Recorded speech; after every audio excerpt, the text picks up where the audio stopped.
Hola, en esta oportunidad vamos a revisar el enfrentamiento de la urticaria aguda y crónica. A modo de definición, la urticaria es una manifestación cutánea común a muchos desórdenes y es una patología muy común. La urticaria aguda, una de cada 4 a 5 personas alguna vez en la vida, en algún momento presenta algún episodio de urticaria aguda, pero en su forma crónica es menos común y puede ser dificultoso de evaluar y tratar y un poco frustrante para el paciente como para el médico. En las urticarias el 40-50% de los pacientes se asocia con angioedema, el 40% solo urticaria y el 10 al 20% se presenta solo con angioedema. Dentro de las definiciones, la urticaria es la aparición de abones o ronchas. Son estas lesiones que vemos en las fotos o levantadas de tamaño variable. Clásicamente es un centro pálido rodeado de un halo eritematoso. Pruriginosas, a veces pueden provocar sensación de ardor y en general la naturaleza de ellas es fluctuante o evanescente, tienden a desaparecer. Pueden confluir y formar placas de urticaria y pueden afectar en cualquier lugar del cuerpo. El angioedema es el edema agudo y localizado de la dermis profunda y del tejido subcutáneo. Hay un aumento de volumen pálido y es poco pruriginoso. A veces hay una sensación de dolor parestésico o de sensaciones parestésicas. Tiene predilección básicamente por los tejidos más laxos, como son labios, párpados, cuello, cabeza, genitales y también las extremidades. Puede existir también compromiso de mucosa oral, digestiva y respiratoria, y su resolución es más lenta, se demora horas o días en resolver. Y hay un mecanismo común dentro de estas dos manifestaciones que estamos viendo, las ronchas urticariales y el angioedema, que es un incremento en la permeabilidad local de capilares y de las vénulas de la dermis papilar, y esto es consecuencia de la activación y degranulación de mastocitos y basófilos, cuyo mediador principal es la histamina.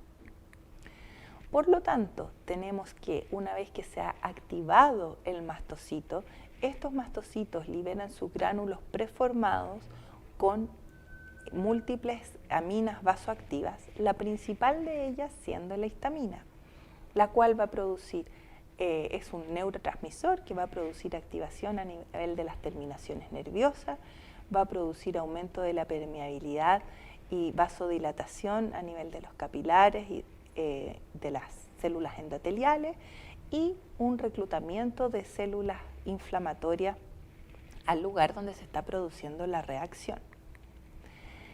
Múltiples estímulos inmunológicos y no inmunológicos son los que pueden degranular a este mastocito, provocando toda la liberación de estos mediadores que vimos en la diapositiva previa. Y esa es la patogénesis de la urticaria. Pero si nos vamos a su clasificación, fundamentalmente la clasificamos en aguda y crónica, y esto tiene que ver con la duración de los síntomas. Aguda es menos de 6 semanas y crónica es más de 6 semanas, que puede presentarse de forma intermitente o continua. Primero, la urticaria aguda, predominantemente en niños y jóvenes, como ya veíamos en la introducción. 20-25% de la población alguna vez en la vida tiene un episodio de urticaria bastante inespecífico, por lo que muchos episodios no llegan a ser evaluados por el médico, se resuelven espontáneamente y el paciente vuelve a hacer su vida habitual. El 5% van a persistir sintomáticos a los 15 días, o sea, la mayoría se resuelven antes de las 2 semanas, y esto se da más prevalentemente en personas atópicas. Las causas de urticaria aguda son múltiples. Las primeras, infecciones, sobre todo infecciones respiratorias altas en niños, pero también podemos tener, además de infecciones virales, infecciones bacterianas, infecciones parasitarias. También podemos tener una alergia alimentaria o alergia medicamentosa o una reacción inespecífica a algún medicamento, picaduras de insectos, alergia al látex o urticarias, por ejemplo, de contacto, cuando estoy contactando algo que me da alergia. Y en este sentido, al evaluar una historia detallada y un examen físico, pueden revelar la etiología de esta urticaria. Es importante el tema de las infecciones respiratorias altas en los niños con urticaria aguda porque sin duda es la principal causa. Por ejemplo, tenemos varios estudios aquí en que la prevalencia va del 28 al 62% en niños con urticaria aguda, la existencia de una infección respiratoria alta que la está provocando. Tenemos otro estudio retrospectivo, 40 de 44 niños con urticaria aguda tenían síntomas respiratorios y 4 de ellos síntomas gastrointestinales, de una causa viral casi del 80%. Cuando hay causas bacterianas pueden ser más estreptococo o micoplasma. También se describió por ITU. Otras causas de urticaria aguda pueden ser los medicamentos y la sospecha es común porque estos pacientes que están cursando una infección generalmente se les prescribe algún antibiótico o algún antiinflamatorio que finalmente puede quedar como el culpable de esta urticaria. Por lo tanto, es una sospecha común. Pero, por ejemplo, en estos niños con infecciones respiratorias altas, han habido estudios de tolerancia al medicamento que se pensó culpable de una tolerancia del 90% después del estudio alergológico. Claro que para decir esto hay que hacer un estudio alergológico que descarte la alergia al medicamento, porque esta también puede ser la causa de la urticaria.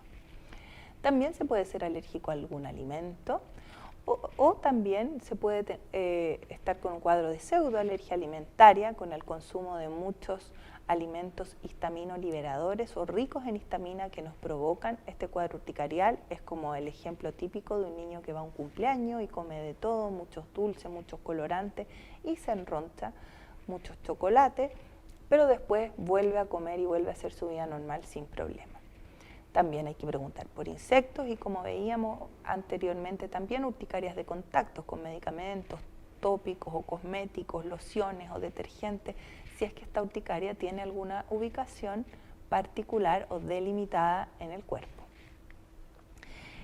El estudio generalmente es normal en pacientes que no presentan alguna historia o hallazgo del examen físico que sea sugerente de alguna enfermedad de base o de alguna etiología particular, de algún alimento o de algún medicamento.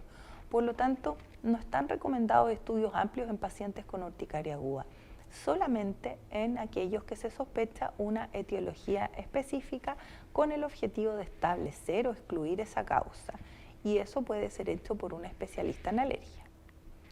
El tratamiento de la urticaria aguda, que habitualmente es transitoria, si la causa es alérgica, en general remite horas una vez suspendido el alergeno y responde bien a antihistamínicos. Las que son gatilladas por infecciones pueden evolucionar intermitentes por algunos días. Siempre el antihistamínico de segunda generación es la primera opción ambulatoria.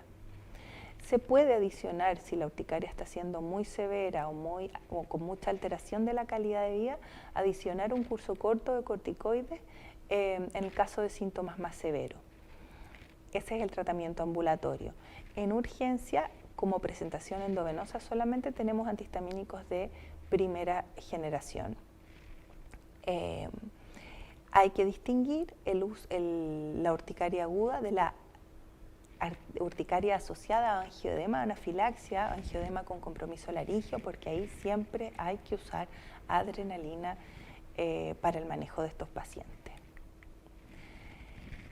En cambio, en la urticaria y angioedema crónico es mucho menos prevalente que la urticaria aguda.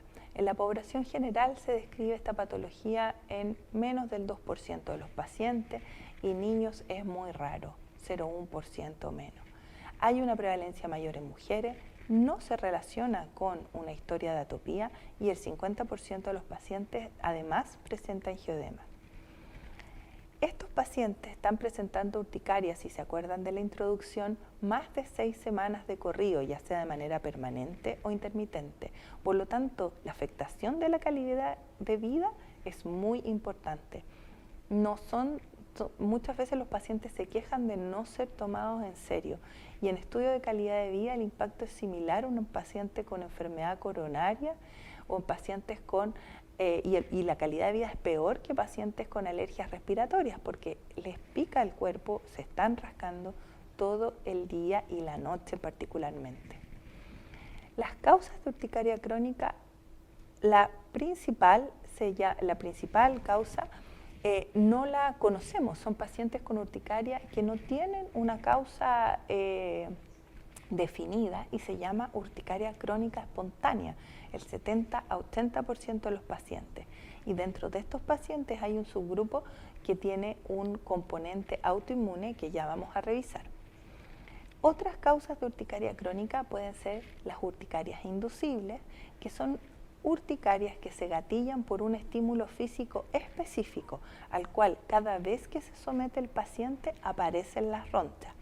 Puede ser dermografismo sintomático, urticaria colinérgica, las vamos a revisar esas dos un poquito más en detalle, pero también puede haber urticaria por frío, por la presión que se ejerce en la piel, por gente que se enroncha con el calor, con el sol, con vibraciones en la piel, o que es muy rara, la urticaria por agua, independiente de la temperatura de esta.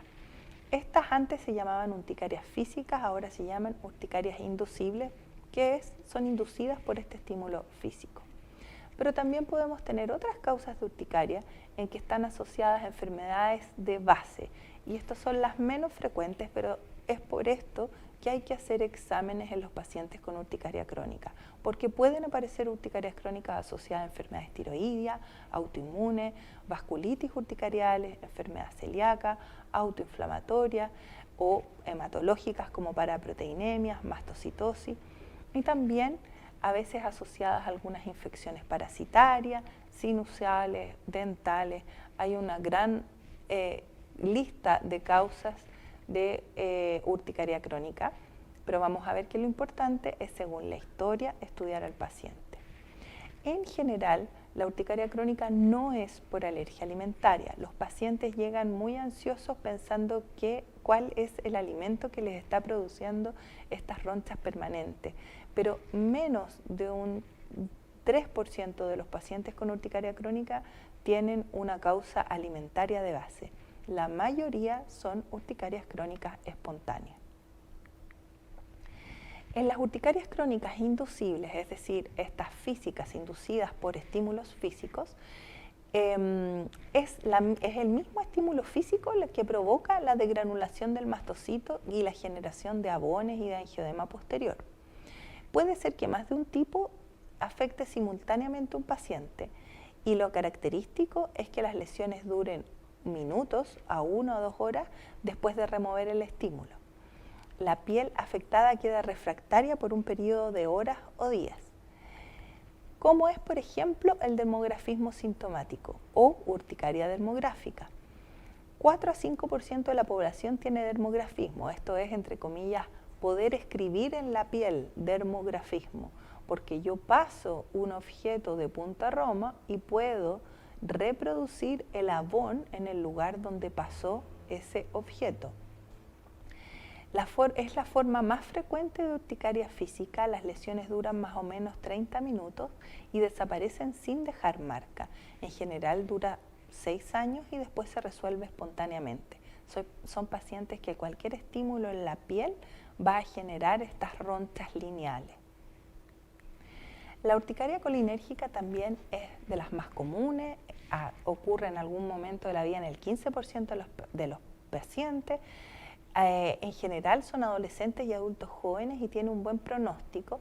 En este caso son maculopápulas pequeñas, eritematosas y pruriginosas que se presentan en el tronco y en las extremidades luego del aumento de la temperatura corporal.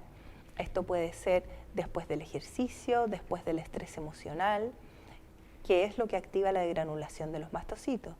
La causa es desconocida, pero se cree que hay una activación de la inervación colinérgica de las glándulas sudoríparas, que es lo que gatilla la degranulación mastocitaria.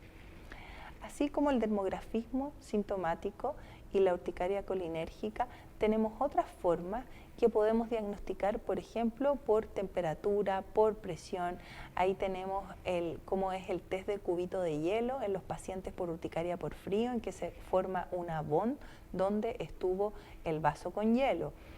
O a la derecha tenemos el TempTest, que se aplica una línea con diferentes temperaturas en el brazo del paciente, y las temperaturas que le provocan la urticaria son las que van a estar positivas. Y en la parte inferior es un aparato que uno puede calibrar distintas presiones y ponerlo en la piel y gatillar la degranulación y por lo tanto el abono urticarial a través de la presión a la piel a presiones determinadas, digamos, que se pueden medir. Esas eran las urticarias inducidas, pero como habíamos visto, la más común es la urticaria crónica espontánea, que el diagnóstico es después de una historia clínica y de un estudio que no demuestra un factor gatillante, es decir, no tenemos una enfermedad de base que lo explique, no tenemos una causa física que la induzca, simplemente el paciente se enroncha sin un gatillante claro. Y esto es la mayoría de las urticarias crónicas. Se asocia un 50-80% a angioedema. En general es un angioedema sin riesgo vital. Y el prurito puede ser muy severo, especialmente en la noche. Como ya habíamos comentado, no es más prevalente en pacientes atópicos. Y además muchas veces puede existir con una urticaria inducible, una urticaria por presión retardada o un dermografismo sintomático en sobreposición con una urticaria espontánea. La urticaria, dentro de la urticaria crónica espontánea, alrededor del 30-40% de los pacientes se ha descrito anticuerpos IgG circulantes dirigidos contra una subunidad del receptor 1 de la IgE, Fc epsilon de la IgE, y otro adicional, 5-10%, autoanticuerpos anti-IgE. Y esta es el subgrupo que llamamos autoinmune. Pueden existir anticuerpos IgG entonces contra el receptor, una subunidad del receptor, o contra las mismas IgG. Cuando hay este tipo de fenómenos, el curso en general puede ser más agresivo y más resistente al tratamiento. Y es en los que se describe que una terapia inmunosupresora puede ser de mayor utilidad. En estos pacientes también hay mayor incidencia de anticuerpos antitiroideos. No está clara la relación entre urticaria crónica y autoinmunidad tiroidea. Sabemos que la prevalencia de anticuerpos antitiroideos en pacientes con urticaria crónica es mayor que en la población general. Los pacientes pueden presentar hipotiroidismo, aunque la mayoría van a ser eutiroideos, y no existe consenso que el tratamiento de esta patología, el hecho de que el tratamiento de los anticuerpos positivos o que estos sean patogénicos en el contexto de una urticaria crónica, ni que el tratamiento de esta disfunción tiroidea vaya a alterar el curso de la urticaria, pero siempre hay que buscarlo porque está hablando de un componente autoinmune. También tenemos urticarias crónicas que pueden aparecer en relación a infecciones virales, bacterianas, parasitarias, hongos, como ya veíamos abscesos dentales o sinusitis. Todo esto lo tenemos que ir viendo con la historia y pedir los exámenes, algunos exámenes en el caso de que la historia lo requiera. Es muy importante siempre hacer el diagnóstico diferencial de una vasculitis urticarial, que se va a presentar como una urticaria crónica, pero con algunas características particulares. La duración de las ronchas va a ser mayor de 24 horas. Se pueden dar asociados a lesiones purpúricas, son lesiones con más dolor que prurito y puede haber síntomas sistémicos asociados, como dolor articular, fiebre, dolor abdominal, eventualmente nefritis. Dentro de los exámenes de laboratorio, en una urticaria crónica no vamos a tener alteraciones del complemento y inmunocomplejos como pudieran existir en una vasculitis urticarial, y claramente en una biopsia, en general siempre vamos a necesitar biopsiar las lesiones que duran más de 24 horas o que tienden a ser fijas, porque eso nos puede dar la clave de una leucocitoclasia o de una vasculitis asociada a esta urticaria. Y otra cosa que hay que recordar es el diagnóstico diferencial con urticaria pigmentosa, que es la forma más común de mastocitosis en niños. ¿Y cuál es lo característico de estas lesiones? Son pigmentadas, y la pigmentación persiste posterior a la resolución del abón. Está el signo de Darrier, que nosotros podemos rascar la lesión y se va a reproducir el abón, y aquí también la biopsia de piel es necesaria. Por lo tanto, el enfrentamiento clínico del paciente, lejos, lo principal es una historia clínica detallada en la cual hay que caracterizar la ubicación, distribución, la forma de la urticaria, la frecuencia, el prurito, si hay dolor, si hay cicatriz o marca posterior después del abón, el contexto en que ésta se produce, el horario, si hay asociación o no a síntomas sistémicos, a angioedema, si hay algún gatillante que el paciente identifique, si ha usado medicamentos que lo estén provocando, estímulos físicos que él haya asociado a la aparición de la urticaria, alimentos, aditivos, exposiciones que a veces pueden ser no habituales, una exposición ocupacional no habitual, un hobby. Todo eso es importante de preguntar, y por supuesto la historia médica pasada y la revisión por sistemas para detectar otras enfermedades asociadas.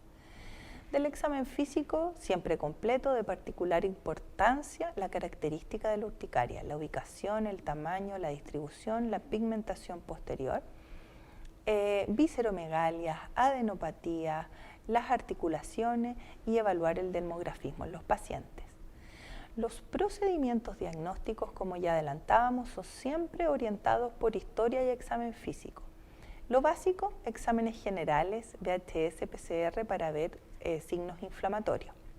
Y tenemos una gran lista, pero que algunos estudios, algunas publicaciones nos han ayudado a acotar. Estas son las guías chilenas publicadas en el 2018, en los cuales nos proponen que los exámenes de rutina sean un hemograma, una VHS y unos anticuerpos antinucleares, que evaluemos según la patología del paciente algún estudio extendido, como los que aparecen ahí, que evaluemos la severidad del paciente con una IgE total dímero D, el test de suero autólogo para ver si hay algún componente autoinmune, y otros exámenes de eventuales diagnósticos diferenciales cuando hay algo que lo amerite. El tratamiento en general, medidas generales, evitar el calor, favorecer la ropa suelta. Si el paciente tiene identificado su gatillante, el gatillante específico y no específico, tratar de sacarlo y educar al paciente frente a las crisis. La primera línea de tratamiento de una urticaria crónica son los antihistamínicos. Siempre favorecer los de segunda generación. Existen numerosos estudios randomizados, placebo controlados, que confirman la seguridad y eficacia de estos antihistamínicos en el control de los síntomas y la calidad de vida. Y hay que evitar los corticoides sistémicos, en general solo para exacerbación o un control de alguna aparición muy abrupta o de un aumento de la severidad, pero cursos cortos. En las guías de diferentes instancias internacionales respecto a la clasificación, diagnóstico y manejo de la urticaria, cuando se preguntan si son los antihistamínicos de segunda generación preferidos por sobre los de primera generación, hay un 90% de consenso, fundamentalmente por los efectos adversos a nivel del sistema nervioso central del uso prolongado de los de primera generación. ¿Deben los antihistamínicos de segunda generación ser usados como tratamiento de primera línea? 90% de consenso. ¿Y deben estos antihistamínicos ser tomados regularmente o según necesidad? Se ha visto que el hecho de tomar los antihistamínicos, tenga o no tenga ronchas, en una dosis permanente, aumenta y mejora el control de la urticaria, por lo tanto tienen que ser tomados de manera permanente. ¿Pueden diferentes antihistamínicos de segunda generación ser usados al mismo tiempo?